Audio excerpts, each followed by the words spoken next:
श्रीकृष्णं श्रीकृष्णाय वासुदेवाय हरये परमात्मने प्रणतः क्लेशनाशाय गोविंदाय नमो नमः। आइए मेरे भाई बहन, भागवत ज्ञान के परिचर्चा में हम लोग पुनः प्रवेश करें।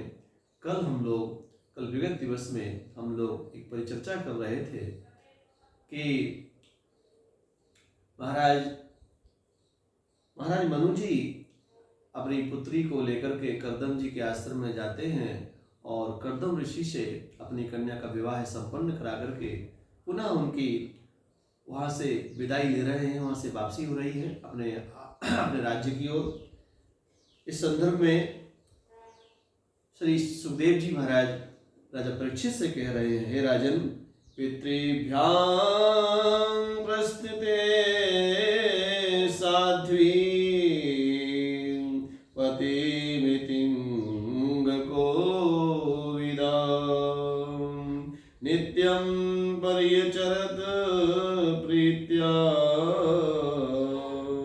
भवानी भवम्।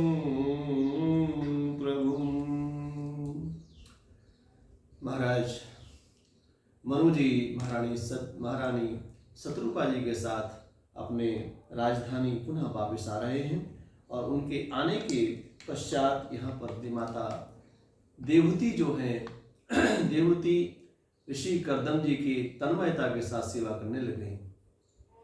धन्य है, यहाँ पर पातिव्रत धर्म की बहुत बड़ी परिचर्चा यहाँ आती है। जैसे कि रामचरितमानस में कहते हैं कि अत्रि की पत्नी अनुसुईया ने सीता जी को पातिव्रत धर्म की शिक्षा दी है। बहुत गजब की है, वो बहुत गजब का उपाख्यान है।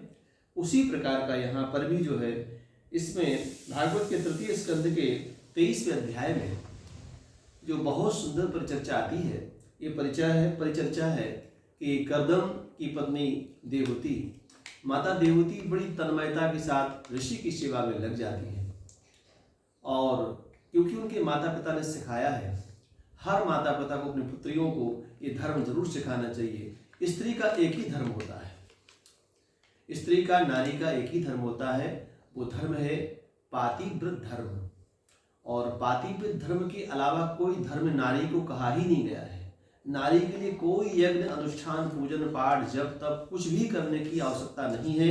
मात्र एक ही पूजन है, एक ही चिंतन है, एक ही पाठ है, एक ही अपने आप में भगवान का बहुत बड़ा मैं समझता हूँ कि उपहार है उनके लिए, वो है पातिव्रत। वो पातिव्रत धर्म जो है उसके विषय में गोस्वामी जी मानस में कहते हैं, एक ही धर्म एक व्रत नेमा, एक ही धर्म एक व्रत नेमा, श्री राम जय जय राम। एक ही धर्म एक व्रत नेमा, स्त्रियों का एक ही व्रत है, एक ही धर्म है कि अपने पति के इच्छा अनुसार उनकी भावना अनुसार उनकी सेवा करें। उनके पति के रुख को देख करके, और जो सुलक्षणा स्त्रियां होती हैं अपने पति के रुख को देखें, अपने पति के उनके मन में क्या चल रहा है, उनकी मन स्थिति का अवलोकन करके उनकी मन स्थिति के अनुसार अनुगमन करना ही पातिव्रत व्रत धर्म है। कहा जाता है कि जैसे कि देवी भागवत में एक श्लोक आता है दुर्गा सप्तशती के अंतर्गत, बहुत सुंदर श्लोक है, पत्नी मनोरमां देहि मनोवृत्तानुसारिणीं तारिणीं दुर्ग संसार सागरस्य कुलोद्भवाम्। कहते हैं कि पत्नी कैसी होनी चाहिए। पत्नी के विषय में सुंदर परिभाषा यहाँ दी गई है। कहते हैं पत्नी मनोरमां देहि, पत्नी ऐसी हो जो मन की भावनाओं के अनुसार गमन करने वाली हो। पत्नी मनोरमां देहि, मनो की भावनाओं को समझने वाली और उनके अनुसार गमन करने वाली। मनोवृत्तानुसार, मन की वृत्तांतों को, मन के विचारों को जान करके उनके अनुसार गमन करना, ये बहुत बड़ी बात है। पत्नी मनोरमाम दे मनोवृत्तानुसार तारणी दुर्ग संसार। इस संसार सागर से तो वो अब मैं समझता हूँ कि लोगों को तार ही देती है और संसार को तो सिद्ध करा ही देती है, संसार सागर भी सिद्ध करा देती है। संसार तो लोगों को मिल ही जाता है। संसार की जो भी मैं सोचता हूँ कि जो कुछ भी संसार की विधाएं हैं वो तो प्राप्त हो ही जाती हैं। इसके साथ साथ संसार पति से भी, जगन्नाथ से जग भी मिलता है, जगन्नाथ भी मिलते हैं।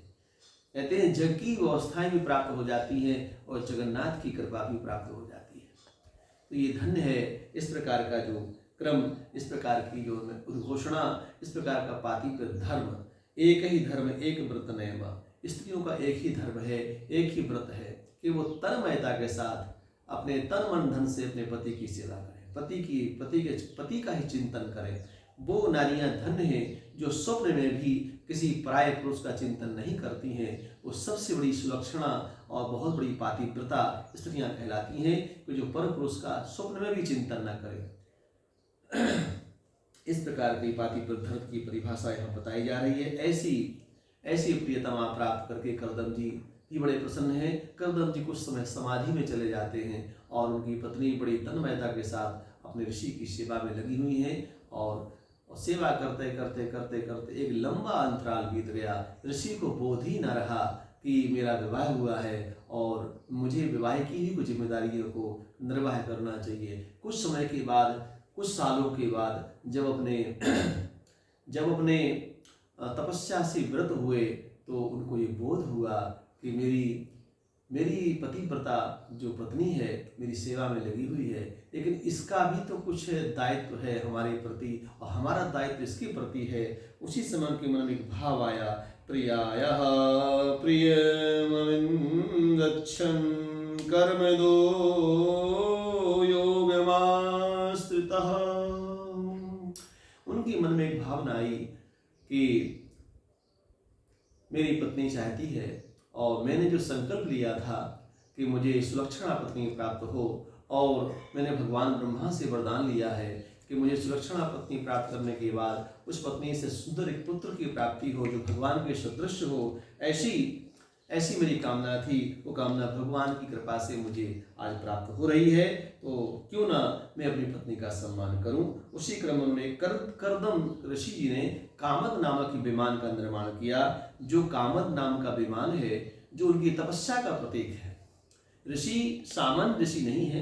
करदम ऋषि ने बड़ी घनघोर तपस्या, 10,000 वर्ष तपस्या की है महाराज। और 10,000 वर्ष की तपस्या का जो तपस्या से क्या संभव नहीं है संसार में।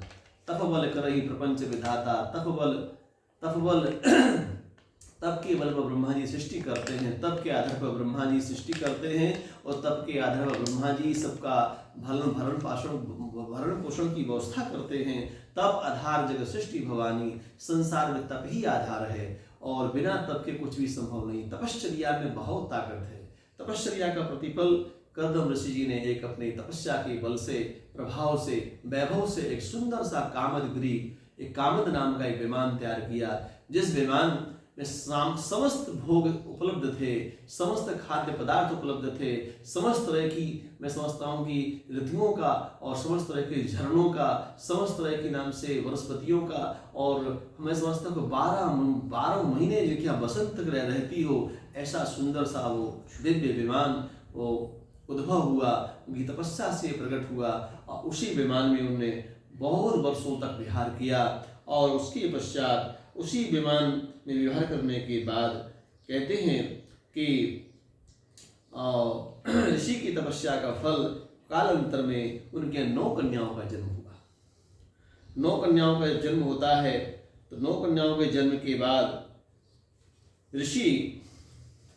ऋषि करदम अपनी पत्नी से कहते हैं, हे देवी, अब मुझे आज्ञा मिले, अब मैं अरण्य की ओर जाता हूँ और मैं भगवान का भजन करूँगा, क्योंकि मेरा जो संसार में आना प्रभु की सेवा के लिए हुआ है और मैं अब संसार से हटना चाहता हूँ और भगवान के साथ जुड़ना चाहता हूँ।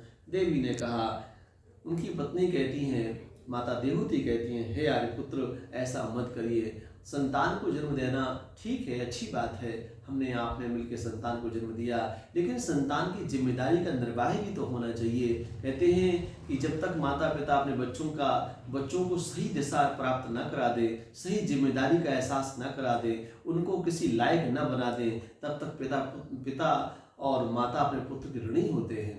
इसलिए आप अपने जो पुत्र ऋण से उन्नत हो जाइए, पुत्री ऋण से उन्नत हो जाइए। कम से कम पुत्रियां हुई हैं तो उन पुत्री को विवाहित करते जाइए। कहा जाता है इस संसार में, कहते हैं कि ऐसे ही नाम से जो है पशु पक्षी की तरह बच्चे पैदा कर देना और ऐसे इस संसार में छोड़ देना चरने के लिए, ये कोई न्याय संगत थोड़ो है। जिम्मेदारी का एहसास होना बहुत जरूरी है। जब तक अपनी जिम्मेदारी का सही तरीके से एहसास न करें और जिम्मेदारी का निर्वहन न करें, हम इंसान थोड़ो है। हमें अपने इंसानियत का हमें कद्र होना चाहिए, उसका हमें गौरव होना चाहिए और उसके प्रति हम जिम्मेदार रहें। इस प्रकार से ऋषि कर्दम जी को उनकी पत्नी माता देवहूति समझा रही हैं कि हमारे पुत्र इनका विवाह तो कर दें। और विवाह के लिए कर्दम जी कुछ समय रुक जाते हैं और रुकने के पश्चात 10वीं संतान महाराज देवहूति के गर्भ से होती है, जो भगवान कपिल हैं, साक्षात भगवान नारायण के अवतार हैं। बोलो शांक्य शास्त्र प्रवर्तक भगवान कपिल की जय। कपिल भगवान का जो अवतार होता है, ये 10वीं संतान है कपिल। और कपिल जो है साक्षात कपिल भगवान के अवतार हैं, जो सांख्य शास्त्र के प्रवर्तक हुए, जिन्होंने अपनी माता को ज्ञानोपदेश देकर के संसार सागर से मुक्त किया। धन्य भगवान कपिल, जो आज कलकत्ता में कपिल धारा के नाम से प्रसिद्ध हैं। वो कपिल ऋषि हैं जो अजर अमर हो गए, भगवान के अवतार कहे जाते हैं। आज की कथा यहीं विराम ले रही है, कल की कथा हम लोग यहाँ से आगे बढ़ाएंगे। तब तक के लिए जय श्री कृष्ण। सर्वे भवन्तु सुखिनः, सर्वे सन्तु निरामयः, सर्वे भद्राणि पश्यन्तु, मा कश्चित् दुःखभाग् भवेत्। ओम शांति, ओम शांति, ओम शांति।